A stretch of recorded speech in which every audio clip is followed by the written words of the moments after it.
We're here. We're queer. Are we? We don't want any more beers.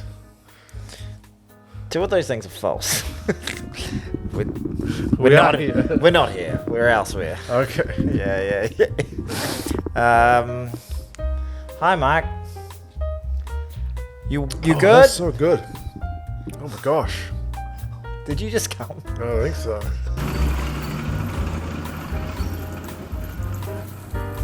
Do you ever change your pants for me? I do. Okay. You've got quite long legs though, so they might look like shorts. That's okay. 3/4 pants. 3/4 pants. You know, have you seen that? A friend of mine, his dad used to have a T-shirt. It was hilarious. That used to be the reason I can't wear. It was like this cartoon character going, the reason I can't wear shorts, and it was like this really curmudgeonly old guy, not attractive in any way, but these like stubbies, and his knobhead was sticking out, and the nut was sticking out of the other side. It was quite funny. Oh, nice. Yeah. Great T-shirt. Nice. Love a good T-shirt. I'm rocking the Star Wars again here today. Oh, yeah. What are you got on underneath there? What are we T-shirting? Do you ever put funny, interesting things on your T-shirts, or is it just all rugby fit paraphernalia? You know, interestingly, well, not really interestingly, but I'm a cheapskate and bought a bunch of T-shirts from the Rugby World Cup shop as they were closing. So I got like 4 T-shirts for $50 or something. If that story was any less boring. Yeah, I know. You know, someone said in the comments last week, someone said, you guys don't have the personalities for this, just get to the rugby. Oh, yeah. No, I saw... And then it was like, love from Wales. No, I saw some guy going who mustn't have watched before, but I think he must watch your thing because he's like, why are you not talking about rugby? What are you shitheads doing? If you don't talk about rugby soon, I'm going to unsubscribe. And then he must have waited like 15 seconds and we kept on talking about, I don't know, some sort of shitty story about something. And then he was like, that's it, I'm out. So I lost you a subscriber. That's all right. Sorry, dude. Apologize. Yeah. Apologies. But hey, There was someone else who said, stop telling us when the rugby chat starts because we don't care. So it's two sides to every coin. Yeah, some people would. We've had comments of people saying, well, I could just listen to you guys just talk shit. That would be just a different kind of podcast. And other people are just like, stop talking shit and talk rugby now. How about we just do what we want to do? That's, I think, the way you're supposed to go. And then we put timestamps to facilitate your watching the way you want to watch it. Unless I'm too lazy and haven't done it. That's true. Well, I would have definitely put the thing in below saying rugby chat starts at some stage. But it's really unless I didn't. I always do that. You always do that. But I'll try, because there's only 2 games this week. It's only 2 games. I should be able to put proper timestamps. So there should be a little code below. If you're listening, you just strap in for the bullshit. You know, well, you do that little 15-second thing. Skippity skip. That's what I do when the ads come on. When people, listen to podcasts and you're like, it's like, Hello Fresh. It's a meal that you can. You know what because I've been approached by a couple, not many, swingers, couples of companies who are like, we want you to do a promo, and we want you to use this exact wording, this copy. Yes, the copy. You're a journalist style man, aren't you? With the lingo. Yeah. And I'm a journalist style man. Thank you. As all of us who consume YouTube product, we can hear that copy as soon as it starts. Yeah. And our brains are triggered to do one thing. Skip that shit. I don't mind sometimes, like, I don't mind some comedians doing copy. Bill Burr does hilarious stuff. Yeah, Bill Burr's ones on his podcast I will not skip because he makes it funny. Yeah. And he talks shit about them when he wants to. Yeah. And he loses them all the time because he's like, oh, these guys again. Yeah. And then he like takes the piss out of the copy that he's been given and stuff. But yeah, I think I think you'd rather be a sponsor of that because you know that people are actually going to listen to it. Yeah. But no, they insist that you have to read it. Bam.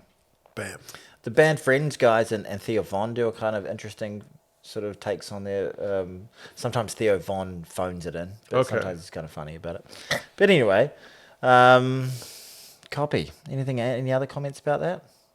When I had an Amiga computer as a kid, we used to copy games by just putting in a blank floppy, and then you could just legit just copy a game. That was good copy. Okay. I had an Amiga 600. Fabulous. My parents kind of got conned into buying that because my parents decided that we needed a computer to kind of keep up with all the stuff. But my parents knew nothing about computers, and that was right as Amiga was about to go bankrupt. Oh, really? The guys at the computer shop sold them an Amiga. And then within like a year, they were gone. And they were proper floppy disks, Yeah, eh? proper floppy disks. Yeah, and then half like a the hard disk viewers after and listeners have no idea what these are. Yeah. It's like the little save icon. That thing used to be an actual thing. Yeah. But now it's not. Not really. Anywho, Mark, did you have a good weekend? Yeah, it was all right. Oh, mate, it was outstanding. We capped off our most successful Olympics of all time. I think My daughter went to Disney on Ice with we her got mum. 4 gold medals over the weekend. 3 in one day. I didn't get any. I I watched them. Your countrymen got it. I watched and them. women. Like, it was fabulous. I can't believe we can do high jump. We're bloody brilliant. I was half decent at high jump. Well, really? I'm tall. But I thought your gangly old gargantuan giraffe legs I would basically just have to drop over the bar. just flop over it. But you got to get the old tootsies up. Yeah, I used to be able to do that in my younger days. Get the tootsies up. Yeah. What was his name? Hamish. What's her name? Hamish McLennan. He's the former CEO of Australian Rugby. The name of the guy who got the gold jump. Hamish Stewart. He's a inside centre who plays Oh, for the did you Western stop? Force. I'm gonna sack I only tap know you. rugby names. I don't know any other names. My brain has no space for any other names. I want to say Hamish Bird. No, it wasn't. Hamish Bond, isn't he a No, triathlete? what was his name? I've been saying it all weekend. But it was interesting because him and an American, after the normal competition, They had like a duel. well, no, of- they said, "Do you want to share it?" And the Kiwi was like, "Yeah, I could do it." And the American was like, "No, I need to be number one." Really? Yeah, and you know how like in the last Olympics there was I think it was an Algerian and maybe someone from the Trinidad or something. They shared it, and they agreed to do it. Wow. And they were both ecstatic, and it was like one of the moments Do of they the still games. award a silver? Yeah, they had 2 golds and a silver and a bronze. Oh, I didn't know But you they could do were that. I didn't know that was a absolutely- thing. They were, and it was like this beautiful moment. But the American was like, "Nah, I want outright gold," and he didn't get it. He got silver. Outright silver. He got outright silver because the Kiwi was better than he was. It's great. Cha-cha. Love it. Well, that's it. It's good to talk to you, mate. The Olympics. This has been. Catch you next week. Two Cents Gets Distracted, an Olympic Olympics podcast. I do want to do a proper little Olympic recap. Okay. At the end, okay. Do we start with The Olympics. Okay. So, the Wellington or do we start with Brisbane? I'm easy either way. I was in Wellington. Let's go with Wellington. Okay, so Wellington, I really, really, really love that city. It is such a cool, It's very walkable. bohemian, walkable, compact, cool, funky bars, great cocktail bars, great craft beer, brew bars. Feels like it's happening. Went to this great rooftop bar where I felt like I was 100, but it was so cool. Yeah, had a great time. Thanks for asking. Anything Awesome. else you want to talk about with Wellington? Who'd you fly? In New Zealand. Oh yeah, how much was that? I got the flexi day flexi passes, so I just get the cheapest flexi day pass and then just choose when I want to fly on the day. I don't know, like $300 or something. Okay, Yeah, cool. it was great. Was it windy? No, it wasn't. It really wasn't. It was pretty good. You sit so far from the ground. That's what Okay. We're going to talk about the game. I hated that about that stadium. You're so like, even if you're in the front row, you are Still quite we're on your far away. channel, fucking miles from the game. Yes, You're yeah. so far from the game. I was behind the stands. I was behind the post, and yeah, when it's down the other end, you're like, I feel like I should be just watching. You need binoculars. Like Yeah. you really have no. And then it's also crap because the screens are tiny, aren't great either. So there was a screen directly behind my head, and the other one just looked like a postage stamp down the other way, and I couldn't really even see that very well. And I was like, let me know what happened, somebody. So it's not a great viewing experience. I've had some great. I had good seats there once to see the see the with the Brumbies play the Canes in a Super Rugby semi-final once. That was really is that good. right?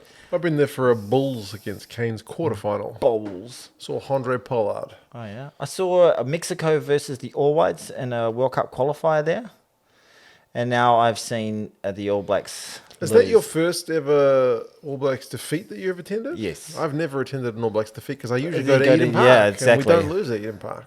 I haven't seen. I've seen us And we play don't in even. Hamilton. We don't lose in Auckland. We beat them 57-0 or whatever Albany, in we Albany. won at Mount Smart. Yeah, so there's all that saying about, well, you haven't played them. Well, we played you twice in that time. We Once beat at you Albany, once at Mount Smart. Yeah, and I think we... And 2013 at Eden Park. Yeah. Did a video about it today. Oh. Fresh in my memory. Did you mention the Mount Smart and the North Harbour Stadium ones? Hell yeah. Oh, yeah. Oh, you know your shit.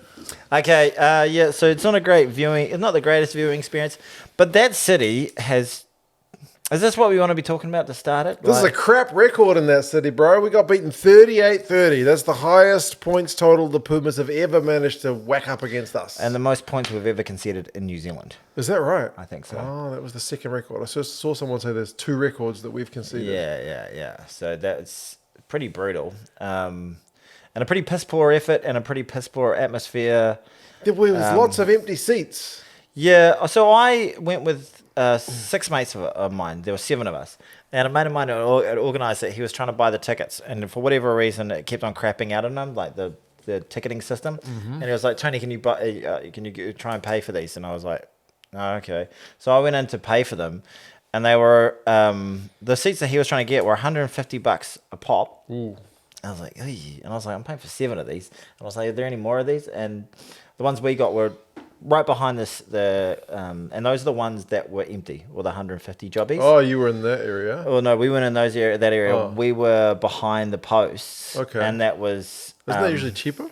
That was $70. Oh. So the areas that were cheap were full, and $150, and there's 2 tests in that town. Yeah, and, there's Australians coming in a few weeks. Yeah, and I'm sorry to say it, but they should be, but they're not. They're not as much of a draw. The Argentinians. We take it for granted that we're going to beat them. Well, I mean, traditionally, which and it's fresh in my mind from today's video, is that the All Blacks, knowing this, take the Pumas game to a non-traditional All Blacks market. In the last 10 years, we've played them in Napier, we've played them in Nelson, we've played them in New Plymouth. So those are grounds that are going to sell out because it's like, holy shit, we haven't had an All Blacks game in forever. They're there to see the All Blacks, not the opposition. And it's 22,000 people can get in there. Exactly right. And it's a good state. It's a great atmosphere, and it feels kind of special. Yeah. And it's repaying the faith of the national public. And New Zealand is going through tough times. We're in a bit of a economic slump. And the cost of living is through the roof. People are leaving for Australia in droves. And $150 per ticket.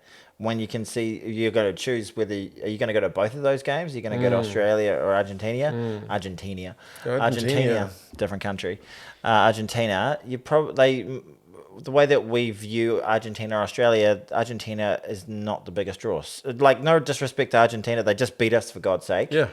And that's the way it kind of happened. So there was a lot of, if it was in Napier or Nelson or wherever the heck it would have been. I remember a few years ago the Pumas played the Boks over in Durban and it wasn't sold out. So it's just the thing. The Pumas aren't as big a draw because it's not as a traditional rivalry as the 3 Tri-Nations countries. It'll build over time for sure, but it's just not the same. It's not the same. But especially if they get more Are we victories. avoiding talking about the match? I mean, we started with the stadium, the city, the stadium, the atmosphere. The game. Now the game. We were poor throughout. What aspect of the game? Can I throw a stat your way? Give me a talking point, yeah. So we had... I'm just disappointed. 295 run meters, which is on its own. That's just a number. Like, it's kind of low, right? And we had 127 carries. So my thing is... Divided by? How much go forward are the All Blacks getting is generally you take the meters and divide it by the carries and it tells you how far. Like, we're at 2.3 meters a carry. Mm-hmm. We got that number when we played South Africa that time over at Twickenham and got flogged. Yeah, right. And we got it against Game 1 England this July. Yeah. When we beat them by, was it a point? Yeah. So... That's one of the things. Blunt. That for the All Blacks, like the All Blacks are usually 4 meters a carry, flying. Yeah, that's really blunt. Yeah, and in terms of this race exceptional Argentinian defense, I don't want to just focus on the All Blacks, but yeah. So one of the things that you noticed at the ground was I was sitting behind the post, so you're quite far away, and you're like, just bring the game towards me a little bit so I can get a bit of view, you know. And it just, when we had the ball, it just seemed to stay in that midfield area. Go nowhere. Phase after phase after phase. And our little pods are just shifting, Yeah. shifting, going nowhere. It's crabbing around the place. And I was just like, this sucks. Like it was... And You were like, give me a scrum. We had nothing. There was, amazing amount of no drop ball, quite incredibly. But, just no penetration, like no creativity to be able to come up with something different when an original plan is not working. Playing very, very far behind the gay line at times, often going backwards, maybe making the odd dent here and there to lose, like another 10, 15 metres in a couple of phases. Poor passing. Yeah, it wasn't great. And a really bad kicking game. Players who I think played like dog shit in the weekend. Go on. Number one, Geordie Barrett was bad. Really bad. He's a fantastic player. He's been one of our best for a wee while. And he played pretty well for the Canes all season. Yeah. But he has been out of sorts in this team. Vice captain, every touch in the weekend. Felt like every time he got the ball, it was a negative outcome. Maybe he didn't lose the ball, but he was dominated in a tackle. No penetration or at all. a really For a guy his size. and a really bad tackle, or he just looks totally out of sorts. He is like stalling up the back line, like it's really, really bad. And like hopefully he can find his feet again. But the guy needs to go on the sideline for a bit. Like he's such a problem out there at the moment, which he's never been in his whole career. But it was just every time he got it, the whole crowd just went, oh, Geordie, why? Why'd you kick? Oh, and he did some really bad chip kicks. He did bad carries. Like, I don't know about his defensive efforts. It just seems as though just not up to the standard right at this moment. I don't know what it is. It's out of character for him, but he's been poor all year. Other player who played particularly badly in the back line, and I don't like to say it because it's been a bit of a Cinderella story for him this year, is TJ Perenara. Like, his kicking to get us out of trouble. At least twice he got charged down. Yeah, he just looked a bit pedestrian. But slow. It just looks like he's just short of a gallop. Quality, great player for many, many years, like coming to the end of a career. Hopefully, it would have been nice for him to have a good win at home. Good win at home, at a home that desperately needs a good win. But it was, he wasn't great. What do you think about D-Mac? He's copping a bit of flack for some less than contestable kicking. D-Mac has got a lot of great qualities to his game, and you still see them out there. Like that first try that he set up, that Darry ended up finishing. Yeah, that one was. I mean, you mentioned the magic. Like that one was a legit moment of magic, and that was not aimless carry up the guts. There was a bit of flair, and also just understanding of the space and heads up. Yeah. It was really, really good to see. But and honestly, when you see him in broken play linking up with Bodie, you're like, it's on. Yeah, like those guys, there's something there. They both got good vision, 100%. But just pure game management, number one job of a number 10. He's not there. He's not international level. He's got all the talent in the world. Right. He's a great player, and he's got the game management for Super Rugby. But test level at this stage, it seems as though he's not there just yet. He's just not quite there. Can he get there? I don't know. It's yet to be proven. He's never had the keys to the car for this long. Yeah. This must be the most games he's played at 10 in a row ever. Yeah, 100%. For the All Blacks, for sure. He's always just been this freakish guy we could bring off the bench or start play him against 15. 10 against this team, and then next week he's at 23, and then next week he might be a fullback. And he's one of these guys that would have grown up and just had so much freakish talent and ability. He's been able to make people look foolish just for so long with it, that you don't have to have like incredible game management because you can just bust a game open. And he's still got that in his game, but you're not going to get away with it at this level. And we are still struggling with modern defensive systems. It's been that way since 2017. Like, we can't work out a rush defense. Like, we can't. We're not exiting well. These are problems. This All Black team. Well, it's a Razor All Black team now, But these are hangovers from Fozzie's era, even from Steve Hansen's era. Yeah. You know, like, we need to wise up, work something out, or just get left behind. Because that was piss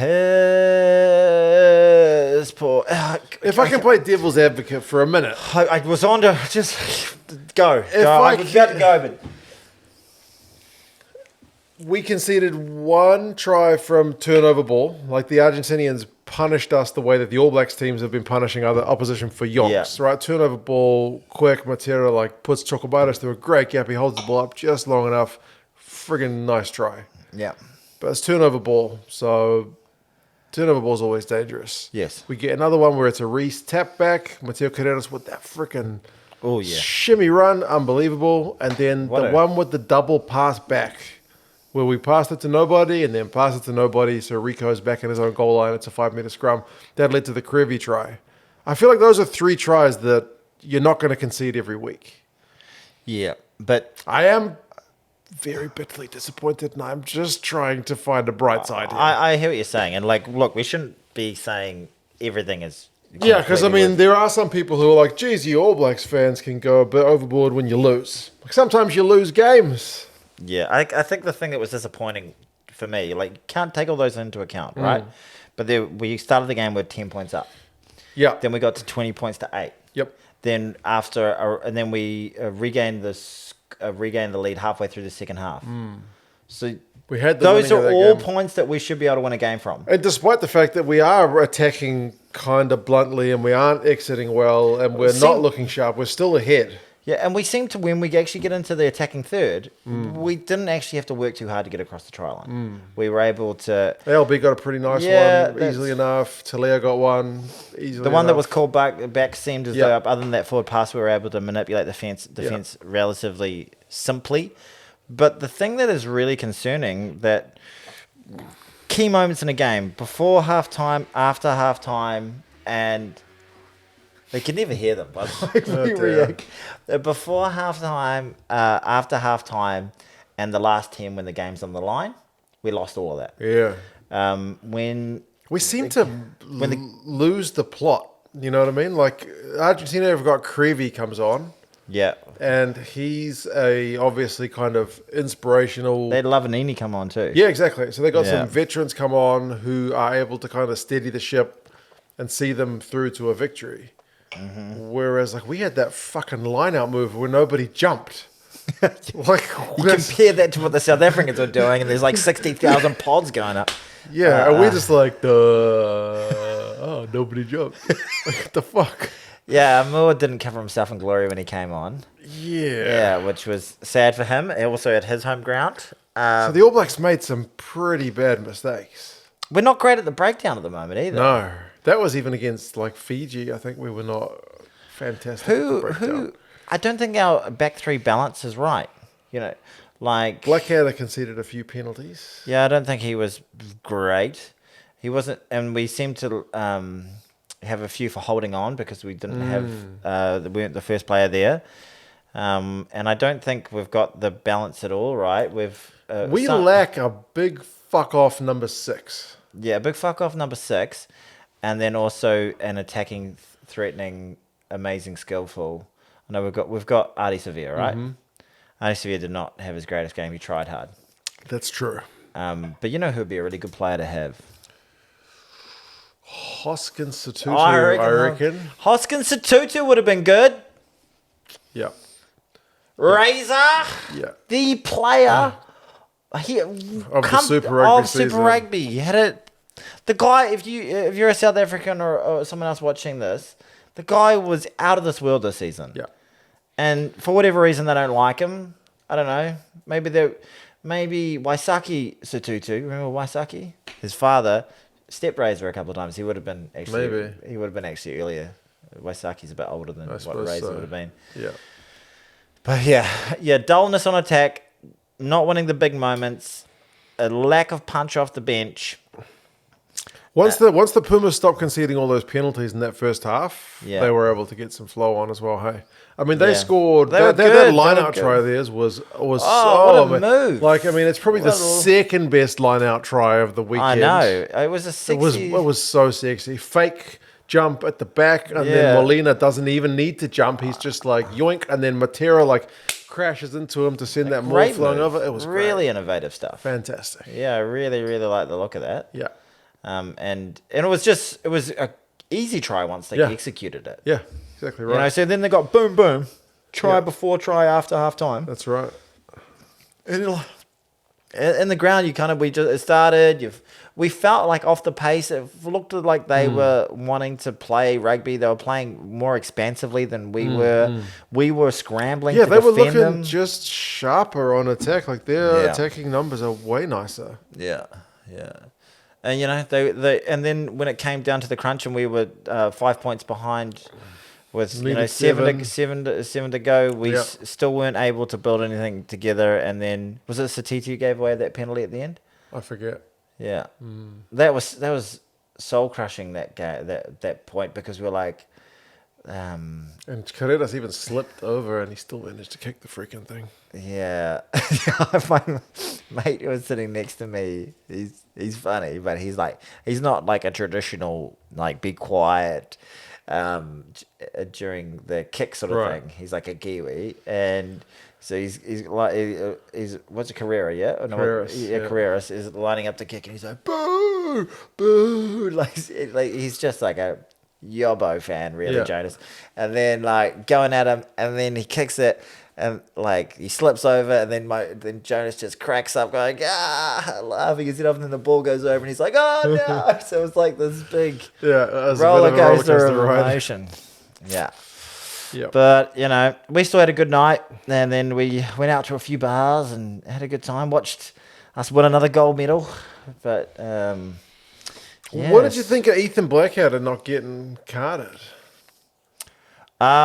He put like his shoulder into the head of the Argentinian. Did he put his shoulder into the That head? doesn't usually matter. No, it usually doesn't matter. That's the thing. Like a lot of people are like, bro, these rules are shit. Like anyway, that's the right way it should be called. That's fine. But 100%. I agree. the point is that every other game, when a guy who's a defender puts his shoulder into the head or gets his head put into a shoulder, whichever way around it happens, he's always in trouble. What I expected when And I you could saw see it, that the ARs were kind of like, what? And then you could hear the TMOs kind of like, yeah. there's direct contact Yeah. to the head. What I expected was it to be a yellow. It was just like the Malcolm Marks one, I thought. I thought the Malcolm Marks one was more force involved in it. He was leading into the tackle, and there was far more of an impact.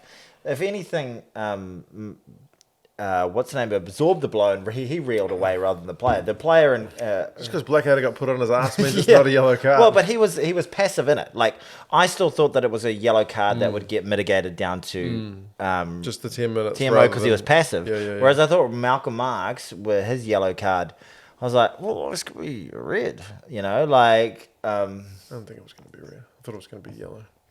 I thought Blackadder was going to be yellow as well, so what do I know? He led. We went in with the shoulder, connected straight to the head with force. I was like that. Whereas the other one, he was passive in the tackle, and then it was shoulder to head, wasn't it? And rather than in, it was this. This is just really go good. up. This is really good stuff for our Well, listeners. I think he just got put on his ass Yeah, by a big prop. He was exactly. I thought he was Bloody- lucky. I thought he was lucky. I've never heard in recent years a ref say that the ball carrier is at blame. It's like if you saw an aerial contest and the guy got taken out in the air, and agree. you're like, oh, he jumped into him. Like you just never hear the ref go, he jumped into, because it's always on, the onus is on the guy No, to protect the man in the air. The onus is on the 100% tackler not to hit the... I 100% agree that he was lucky. Yeah. Yeah, very, very lucky. But I watched the breakdown and they were just like, yeah, this is the right way the game needs to be reffed. I It's would good like- to see a ref with that experience get it like that right. And I was like, fucking hell, you guys. I would like it if that was the case. Yes, if But that it's was, not the case. But There that's needs to be not the way. Yeah, consistency. consistency. It would have been nice if there was an exact opposite reaction that happened to the Argentinians. That would be fine. Yeah, Yeah. exactly. Yeah, but it was bitterly disappointing. Not nice to go to an All Blacks loss. Kind of sucks. Atmosphere was pretty flat for Yeah. the most part. Apart from People a few started- Argentinian fans there. Yeah, a few Argentina, which was nice to see them really, really happy. But it was just sort of my mate always likes to repeat to me a quote that he heard from Marty Devlin about 18 years ago, but he always says it like this. He's like, I was listening to the radio the other morning. 18 years ago. No, but he always repeats it like this. And he always says it after a defeat. He's like, I was listening to the radio the other morning, and Marty Devlin, he summed it up right. It's like, sometimes sport just feels like, when you lose, it's like walking in on your missus doing, your best mate doing your missus. That's what sport. And he repeats that to me every time your place lose. What? That's the sort of kick in the guts it is when you lose. It's like walking in on your missus doing your missus, walking on your best mate doing your missus. That's how he compares a All Black loss to. To be fair, I think the best mate doing your missus is probably a little bit more traumatic potentially. Yeah, because that's two relationships down the drain, not just your relationship with sports. Yeah, that's true. Yeah, it's especially Martin Devlin's a bit of a weird guy. He is odd. Yeah, Aren't we all? Well, I'm very, very straight laced. Did you like the no scrums for 60 minutes thing, or were you getting rugby league vibes? Do you think it hurt the All Blacks? Would the All Blacks have benefited from some we scrums? would have benefited because we've got some really good props. Personally, I'm not a massive scrum aficionado, but it would have been, I think, for us to be able to get some penalties and get some milk a bit of energy out of those Argentinians, might have helped. But we didn't get any. I'd love to see that in the South African game, but we're not going to get that. So is it all doom and gloom for the All Blacks, or is it just one game? Because it's not been, like, none of Razor's games thus far have been emphatic victories. But Apart then the Fijian game. Even then, that wasn't. You didn't think so? Like, no. Lid! Yeah. I left it there. There you go. I was meant to put that in the room for... Oh, you forgot. I forgot. Big sack of shit. I am a terrible person. Yeah. I'm the worst. What was I going to say? You said, is it all doom and gloom? Well, yeah, because I don't remember the exact records, but I don't think Andy Farrell, who's regarded as a pretty good coach, and I don't think Rassie, although Rassie took the Springboks on in a way different position from what Razor took the All Blacks on, I don't think either of them just blew. Like, remember when Eddie Jones took over England and he just got a grand slam, first kind of run. I don't think you'd necessarily judge him on his first four. You'd rather judge him on his last four at the World Cup in 2027. It's just concerning. Like the way that we're not getting penetration, the way that some of the selection calls have been odd. I would like to see Caleb Clark get into the starting lineup. I thought he's been one of the more outstanding players this year. Check him in at 12, eh? Replace Geordie Barrett. Yeah, I think... making Geordie Barrett the vice captain doesn't seem to be a particularly good move so far. It's not a position that seems to be sitting with him particularly well. And there's a lot of things to be concerned about. But when they lose, how good for the Pumas? How good for the Amazing. Pumas? And there's nothing. Matera played amazing. Yeah, he certainly did. Quamantin Gonzalez played amazing. Yeah, Matera Pereira scored that nice try. Cinti and Chocobares in the midfield were great. Carreras is a little pocket. He's a goer, isn't he? Yeah. They got some. You watch him out there, man. They've got some footwork. Some of these blokes. It's always been a frustrating one with the Pumas because then, for a while when Ledesma was in charge, they basically just played. Do you remember when the Highlanders were under Jamie Joseph for a while? They basically just played kick, tackle, and then if we get a chance, we'll hit them on the break or kick penalties. That's not their DNA. That's kind of what the Pumas were playing. And they did beat us that one game in Australia where Nico Sanchez, I think, scored a try, and he just kept kicking penalties. But then we flogged them the next week. Yeah. That strategy will work sometimes, but it didn't work for them that well. They didn't do that well under Ledesma, and then they didn't do that well under Cheika, but then they finally seemingly unleashed some of their dudes, which is pleasing. Do we flog them next week? Tell you what, I don't know. I've got $100 in my TAB account, and I've put it all on the ABs. Oh, by how much points margin? Lydia, do you think it's a bad financial decision for Mark? That's a lot of money. Just the ABs to win, so it's not paying much. What do you reckon? She nods. She thinks it's a bad financial part of the reason is just because I can't withdraw that money until I've bet it. So I was like, oh, well, There's dumber Yeah. things you could do than gamble on the All Blacks to win at home at Eden Park. Well, yeah. What's the odds? It's like $1.20. It's Okay, so you won't make 20. I'll make $20. Okay, wow. Risking 100. It doesn't make a lot of financial sense, but it's a. If they play like they just played last week. Well, I also told myself if they lose, my review video is going to get a lot of views. It'll probably be worth an extra $100. Yeah. There you go. So it's kind of win-win. Well, it's lose, win, lose. Yeah, basically. Yeah. Because this is good for us. Well, not for I don't put YouTube videos out often. If the All Blacks lose, my videos always get more views. Yeah, so you would have done just all the way right. it goes. Would have done all right this weekend. Yeah. But they could lose, man. They could lose. They This could. is to make. I would really like us to win because that gives us 50 games on the trot at Eden Park. That'd be nice. Well, we drew one against the Lions, though. Oh, 50 unbeaten on the There you trot. go. Oh, thanks, Lions, for ruining it. Yeah. We should have got that penalty at the end to win the game. That as was well. bullshit. That was total bullshit. Anyway, it is what it is. We was robbed. We were robbed. They're taking our jobs. There was another game on, which did have some scrums. Oh, yeah, man. Holy shit. That was troubling for the old Wallabies. It was troubling for me. It was Yeah. troubling for the All Blacks. Yeah. It was trouble. By the way, I apologise if we've been sad sacks of shit for that first game. Argentina did very well. I need some sad faces We played for very our badly. for thumbnail. There we There go. Oh, yeah.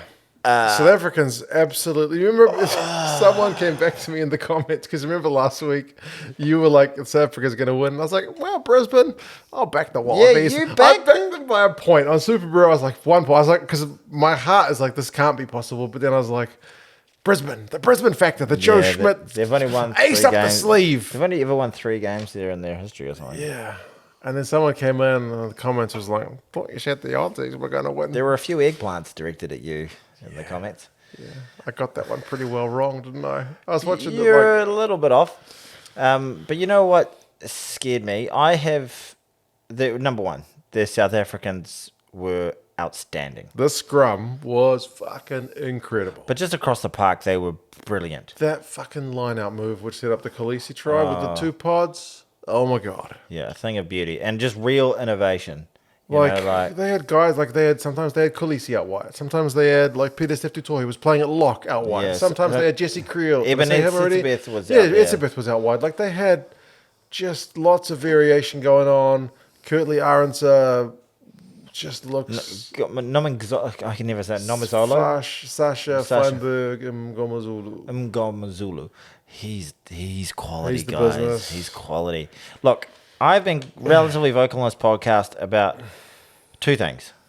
Number one, I think the South Africans often in the past have played a relatively boring style of rugby that I'm not a huge fan of. And number 2, the South African fans can be insufferable. Okay. At least he's showing a bit of Okay, no, but self-awareness. Yeah, well, I find them insufferable, and I find that boring, okay? They were so exciting to watch. Their expansive game, they're keeping the ball alive. They've added this wrinkle to the game. They've had this power game, this forward dominant game, and they've still got that. And space, they've got these beast-like athletes that can, get forward momentum at will. But they've got this ability to spin it and keep it alive and keep this beautiful flow to the game, which is actually super appealing to watch. Not boring at all. And with massive power athletes all over the field ready to take advantage. It is freakishly scary right now what that team is doing. Yeah. I do not like it. I admire the bloody hell out of it. Yeah. And they look to me like a far better team than they did last year. Yeah, they said that on the They breakdown, look- and I actually was like, yeah, they did. They look way better. Yeah. Like last year, they were lucky. They had 3 1-point victories, the last of which they did against 14 men, and they still almost blew it. Okay? Even with all the massive bomb squad and stuff, that team in the weekend shits all over a 14-man All Black team. They were scary. They were scary, and they have made me feel very, very unsettled. But bloody hell, it's attractive rugby. It's got all those qualities that South African rugby has been built off.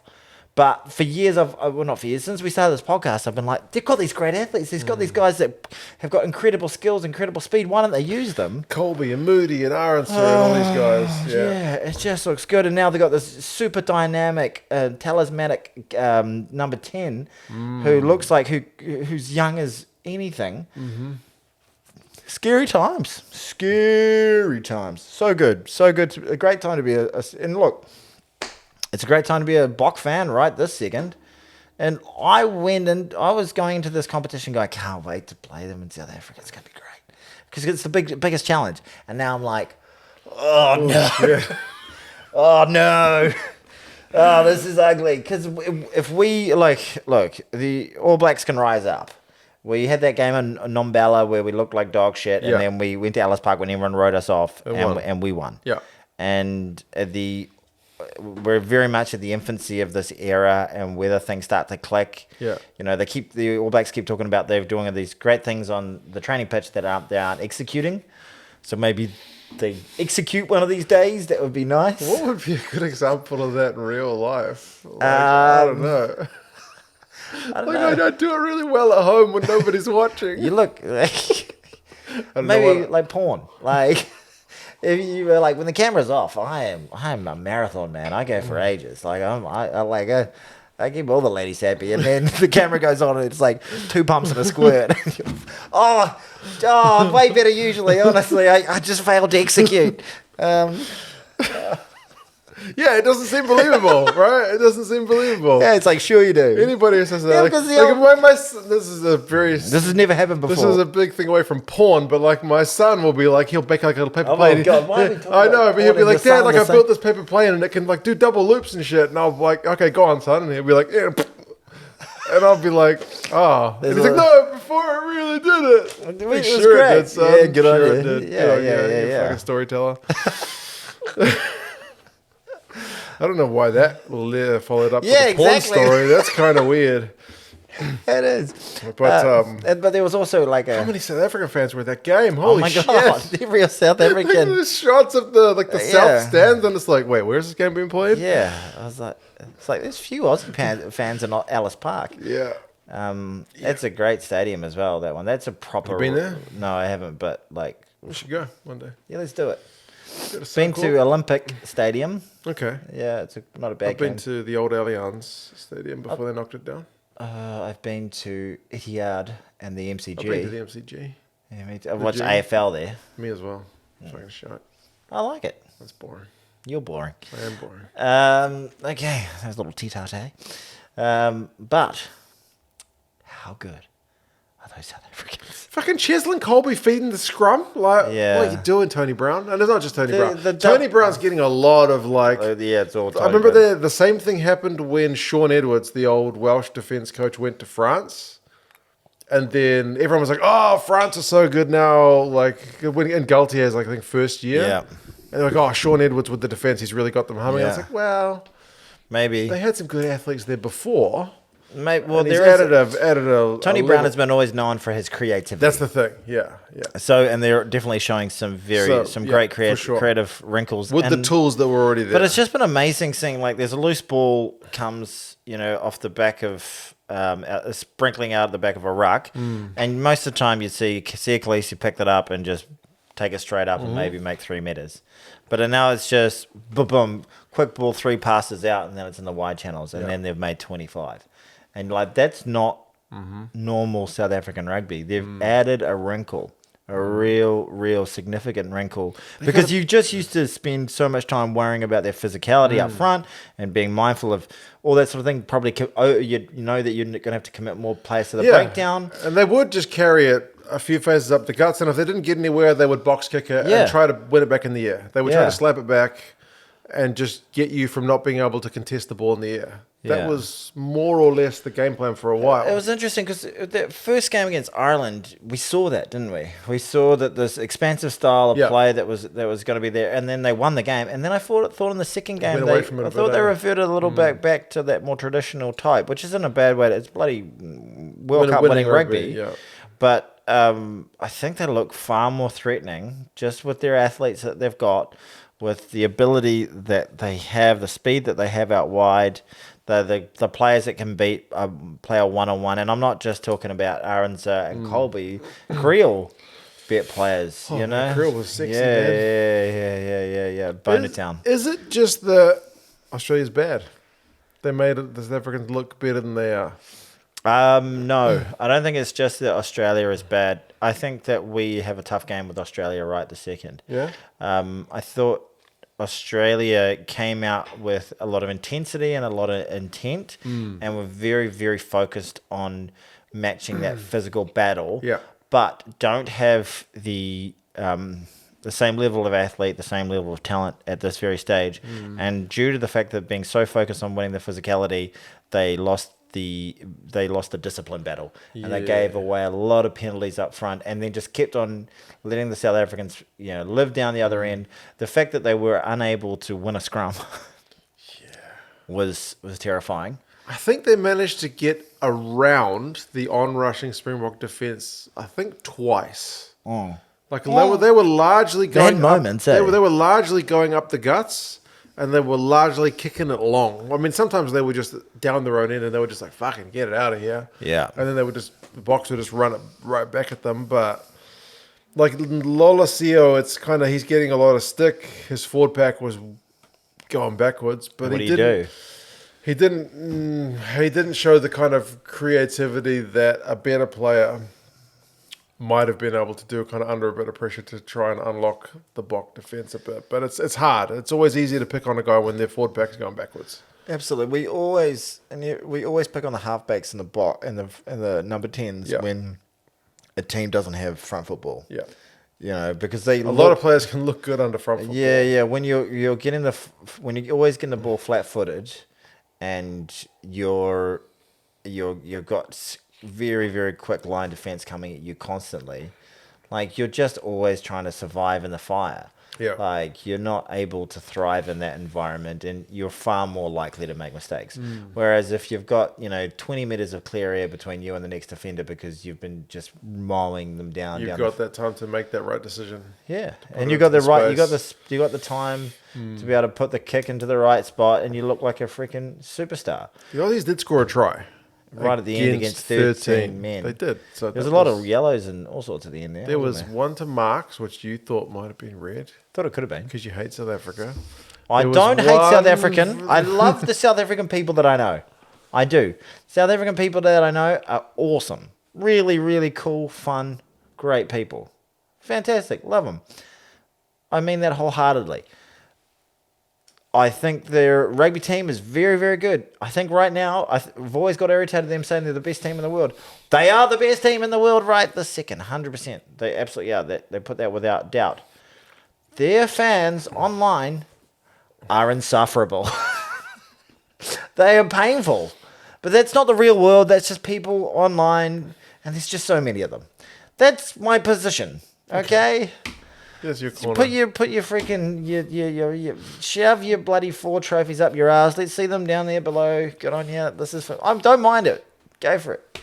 So you need to put 4 trophies and a poo icon because that's being shoved up Tony's ass.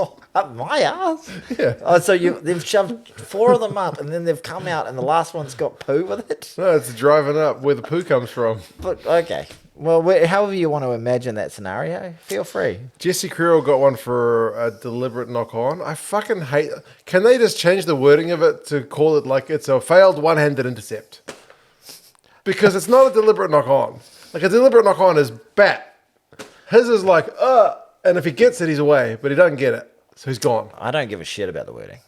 It is... And I've always found it pretty harsh. But at the end of the day, it removes That's the way they rule it. And it always gets rid of. Generally, in most scenarios, it's because it's a clear try-scoring chance. It's this was in the middle of the field. It was just he was going for a play one-handed, and if he'd got it, he would have been away, but he didn't. He didn't. Or maybe they bring that into the when they into the context of it. You're like, was there an obvious chance that they could have scored there? And like, because that's when you want an intercept. But then there's more freaking TMO. Yeah.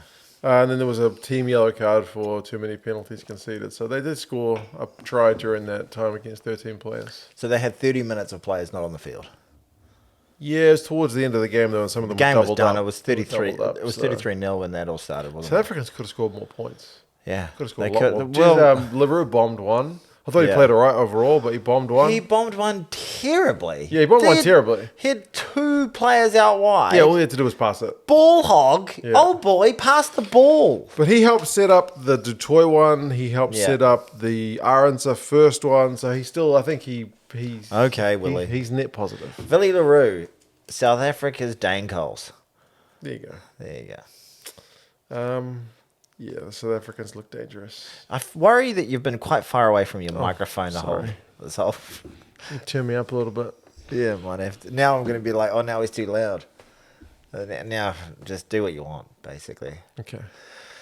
Yes, but boy, they looked good. Australia, just not quite there. We've been talking about the fact that throughout Super Rugby, even like when the likes of Slipper and Alatoa. Alator have been playing, they've still been getting dominated when they've been playing the New That's Zealand right. teams. They both play for the Brumbies, and those two guys got dominated by the Crusaders, who didn't even make the playoffs. Yeah. So we've been worried about, and then the rest of their forward packs have been dominated by They literally missed every. Tupou. Yeah. Tupou's not going to be Yeah. back for the next game. Yeah. Sad story. His father passed away, so he's got to travel to Tonga for the funeral. Yeah. Nick Frost is not going to play in the next game because his eye he was like a UFC fighter. His eye was virtually closed Yeah, it wasn't looking good. from was getting it? smashed. Dalgunu's got a fracture in his leg, Yeah. so he's not going to play. I think there was someone else as well. Like, they were in the wars, the Aussies. Yeah. They had to play Tizano at 7 on his test debut because They really- McWright was injured and Liam Wright's injured. And their best player is McWright right now. For sure. McWright's world class, and would have been nice to see him out there, but Wouldn't have changed the result, but they're probably not. They're not going to win next week. in Perth. I think there's South Africans in Perth It's a very South African town. and Kiwis. Yeah. So I think there could be a And, sea of green out there. also, it'd be a great time to travel there if you can get there, South Africans, because your man Drickus du Plessis is fighting Israel Adesanya in Perth Last as style well. bender. Has that been fought in Perth? It's in Perth. Yeah, That's it's cool. just a big weekend for South African sport in Perth. So if you're a South African fan, get out there. Well, there's lots of South Africans out there already. But yeah, Australia, where do they go from here? Do they put it? Are they able to? I don't see them winning next week. I just don't see it. I don't see it either. Yeah, I see us winning at Eden Park. I've got $100 on it. Knock on wood. It's the most I've ever bet in my life. Fantastic. Well, I wish you. Previous was 50. I wish you all the best. I do. I really do. But yeah, well done, South Africa. Well done, Pumas. Well done, Pumas. Commiserations, the rest of us Antipodeans. Yeah, not a great weekend for Antipodean rugby. But great weekend, great couple of weeks for Antipodean sport. We Really. came 11th on the medal table. 11th, man. This little country of 5 million people bet everybody. We bet Canada. We've got 30 million people. We beat Ireland, who's usually the one that we compare ourselves to because population-wise and economy-wise, we're pretty similar So countries. this is our Olympic recap. Okay, let's Just go. fuck the rugby. We lost the rugby. We lost Let's go to the Olympics. So it wasn't that bad because I was gutted about it, but about the rugby. But then went to a bar, watched Lisa Carrington win a gold medal. She's in a behemoth. She's won 3 golds in this tournament. She's got the guns, man. She has them guns. She's good. Very feminine though as well. Let's not get into that debate. I don't know. She's a sexy woman with guns, man. Yeah, She can she be is. both. Yeah, I don't have a problem with that. I think she gets a little bit uncomfortable when she's asked about her guns. Yeah. Because I think it's not the feminine thing to talk about. But she should be proud of that shit, man. She is sexy and she got guns. And she's a fucking multiple gold medalist, multiple Olympics. She's a dame. She's won 8 gold medals. That's insane. It's probably more than some countries. Yeah, more than South Africa. In the last, it's actually got more gold medals in the last 3 Olympics in South Africa. I don't know. Why did you pick South Africa as the example? Because I'm just irritated at them for being so good at rugby. So suck that. One of our broads has got. She's amazing. Okay, so so I wanted to go through where the rugby, just to make ourselves feel a little bit better. So it did make me feel better. We got 3 golds that night. Right. So Lisa Carrington got one. Lydia Ko got one in the golf. And then Hamish what's his name? Hamish McLennan, CEO of the rugby. God, the With high jump. The high jump got him. So the way it finished, New Zealand finished on 10 golds, 7 silvers, and 3 bronze. and that's 11th in the overall. Hamish Kerr. Hamish Kerr, good on you. There you Here we go. And we're the 10 was so the top 10's United States, China, Japan, Australia, France, Netherlands, Great Britain, South Korea, Italy, Germany, and New Zealand with 5.5 million people. Boy, we do good. But we did not win the per capita. It's always those. This is the real gold medals. It's always like the West Indies countries, like so because they've only got a few 100,000 people and they get a couple of golds. So we came third. This is what we always talk about in New Zealand. We're like, we always say, best country in the Olympics per capita. Like, I don't even know if we are, but in this tournament, in the Olympics, I think St. Lucia, which has 160,000, got 1 gold. Yeah. And then Dominica, not the Dominican Republic, right. Dominica. Yeah. They got 1 gold. Right. To the runner. Yeah, that'll be and they've got 70,000 people. Wow. So those countries under 1 million. So, but one gold per 70,000 people is pretty good. Yeah. So we have 1 gold per 500,000, which is incredible. Australia had a phenomenal Olympics as well. They were fourth. Overall. They got 18 gold, 19 silver, and 16 bronze. Right. They've got a country of 25 million. It's pretty impressive. Not a huge amount of people. If New Zealand and Australia joined forces like Great Britain do, we would have been third. Wow. You know, not bad for by a fair way as well, because Japan got 20. So we would have got 100 million people. We would have got 28 when you consider United States and China got 40 golds each. We would have got 28, only 12 behind those 2 superpowers. Australia. Why doesn't India get more goals? They got tons of people. Ain't those good? They're just not the resources. Not so good at sport. Yeah, resources. I suppose. But they're great at cricket.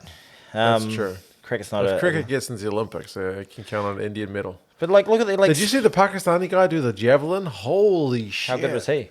He threw he got an Olympic record. It was like over 90 meters. Everyone else was like 85, 82, and then this dude's just like. I love the Olympics. Everyone else just like falls over because they're putting so much exertion through it when they throw it. This Pakistani guy's just like, yeah.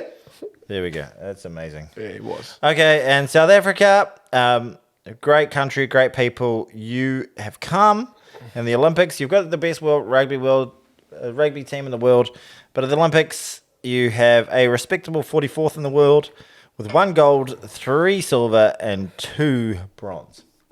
6 medals. Feeling our athletes probably get a bit more funding than the South African athletes somehow.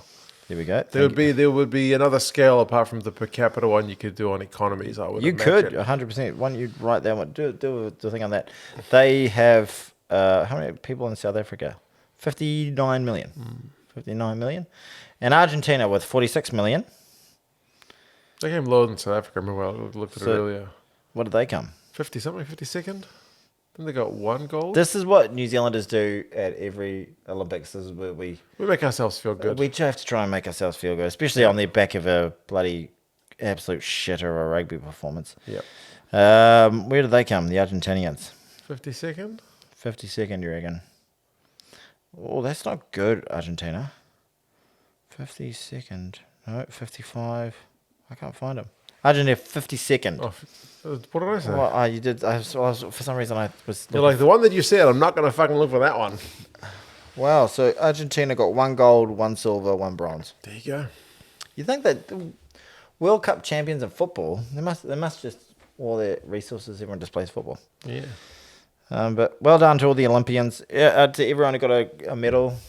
The Boks got 1 and they get a bronze in the men's. Yeah, in the men's sevens. We didn't get nothing. Freaking love the Olympics. I really do. I wasn't that into it, but then I really started watching quite a lot of it. It's just so, it's like being a neutral, being someone who doesn't watch rugby, but watching the quarterfinals on for the World Cup. Because it's the I remember it turned on at one point, and there was women's shot put on.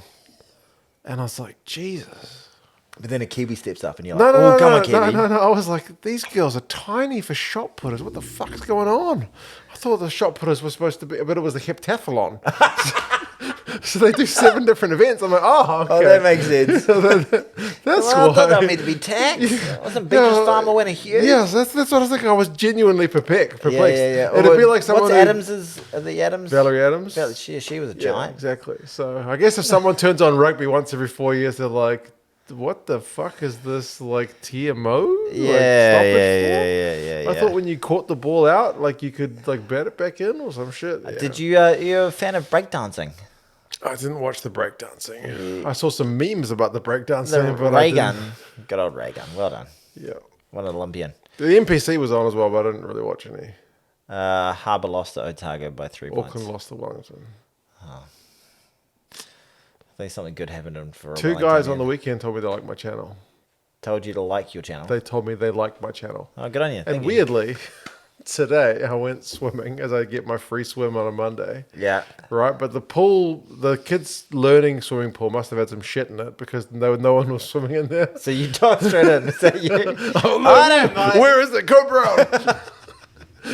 No. So they split the kids off into the regular pools. So the spot where I usually do some laps was with kids swimming there. So I was like, oh. Yeah. So I just went to the spa and just sat in the spa for a bit. And there were like 4 dudes and a chick just speaking Chinese for ages. And then one of them looked at me and was like, do you understand what we're talking about in Chinese? And I was like, yeah, I understand what you're talking about. He's like, I could tell. How could you tell? Look, you could tell from my face, apparently. You were like, I was like making smiles at their funny comments. He's like, oh, look, we didn't say anything bad about you. Yeah, probably is, motherfucker. have you ever had that? In China, when I lived there, I would, because there's a lot of people there. Yeah. When you get into an elevator in a busy building, it's often just packed like a sardine can. Yeah. Like people would literally just be like, geez, that guy's fucking tall. How tall do you reckon he is? Oh, he's good. Easily 2 meters tall.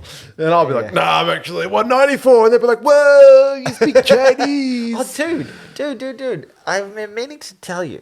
Okay. I was at like a driving range, Okay. golf driving range somewhere. Those are run by Koreans, we established. Yeah, no. I shouldn't. And I don't think they're. I don't know. I think they were Chinese. These people. Okay. But there was a guy with his family. Okay. Like a white guy. Okay. And an Asian woman and these 2 kids. Right. Was it me? No. It wasn't you. He could hit the ball. And then Oh, shit. he was just. I don't know if he may have been related to them. He might have been the dad. I don't know.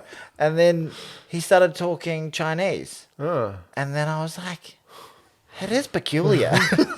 Like just to see one of your. There's not many of you Right, one of you. out in the wild. Yeah. And I was like, it does strike you as like, that's not normal. Yeah. You know, like it's great. There's nothing wrong with it at all. Yeah. But I was Something just about a like, Chinese guy speaking English, like, that's fine. But then white guy speaking Chinese, like, that's not right. Yeah, well, no, it was just like just chatting away in Chinese, and I was like, Yeah. because I don't think I've ever seen that before. Right. Yeah, So- the Indian guy in the spa with us was like, what the fuck is going on? He thought he was going to get a conversation out of me, and then I went off to talk to the Chinese people. Yeah, Good times. great times. But also, so I mentioned it briefly before. Israel Adesanya, the UFC. 2-time middleweight The champion, last style bit. is looking to regain his title against the pride of South Africa, Dricus du Plessis. Dricus du Plessis is a very, very good fighter. And has a very awkward style. Okay. He kind of, Would you describe it as a boring style? no, I would not describe it as boring. I would describe it, every time you see him in the first round or so, you're like, this guy's going to get freaking towed up. Really? 'Cause it looks awkward. It looks like he's not, Not doing anything? well, it doesn't look polished. Okay. But he's just got this awkward sort of cadence to his fighting, but he's a magnificent wrestler. He's ferocious. When he gets an opportunity to finish, he does. He's powerful. He's a beast. He's an absolute beast out there. And he like, I think a lot of people have taken him lightly because he's like, what is this guy doing? But he punches on off weird moments and stuff like that. Right. He beat what's the crazy American? What's his name? You don't know his Joe name. Rogan. Yeah, he beat Joe Rogan. That's about as far as my UFC knowledge yeah, goes. yeah. Oh, God, I forgot his name. Tank Adams. What's his bloody name? Oh, I forgot his name. Nate Diaz. Nate, that's what actually. Well, thank God you named it. Somebody. of almost relevance. Okay, but yeah, so he gained the title, and like there was a big build up that him and Israel should have fought a while ago. Right. But the way things had it, he had an injury, so it's been a long time in the making. But it should be an absolute cracker this week. Obviously, I'm pulling for my African Kiwi man, Israel Adesanya. Is he the underdog? I don't know. Actually, look it up. I reckon he's probably a favourite. Well, the New Zealand bookmaker is probably going to be the favourite. You reckon? Probably. Israel, these guys have never fought before? No, Israel Adesanya has beaten a who's who of greats in the middleweight division. Okay. And, yeah, he's beaten everyone apart from the one guy that he was meant to beat was that American. What's his name? He's a super strange bloke as well. What's his name? Israel is the favourite going in against Dricus. He's paying $1.75. Dricus is paying $2.10. So that's probably enough. Pretty close. Yeah, but I obviously I'm backing him. But Dricus, he's been doubted so many times. He's beat Robert Whittaker, the Reaper. Okay. He beat that American guy who's very, very controversial. I can't remember the name of. Sean Strickland. Sean Strickland, thank you.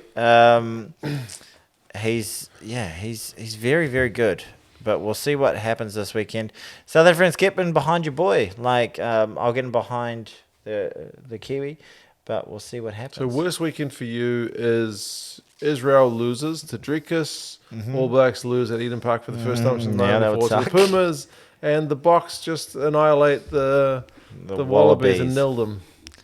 They almost nilled them in Brisbane. Them losing, not the Wallabies losing is. I'd like to see a really good contest, and it'd be nice to see the Wallabies get up. But I think they're a tear apart at the moment in terms of ability. The Dricus is Israel is I feel like it's a 50-50. Israel hasn't quite he's just had such a massive schedule before he lost to Sean Strickland. Right. I think he had 7 fights in 2 years, which is crazy. And all title fights. Right. Had 2 wars against Powhatan as well in that time. And I think he was just out of sorts and he was overworked at that time. And he's had a good 18 months off. But he's not as young as he used to be. He's had the great moments. He maybe on the way down. Yeah, his light may be diminishing, as Dricus has said.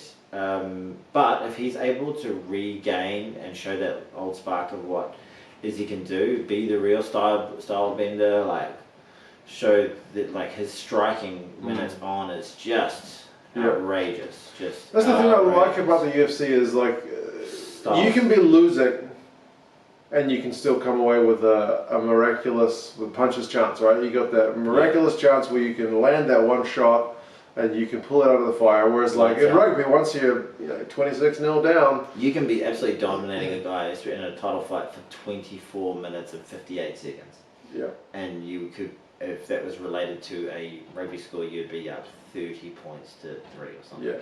But there's not one with 5 minutes to play. There's no finding the golden snitch in rugby. Yeah. But there is in combat sports.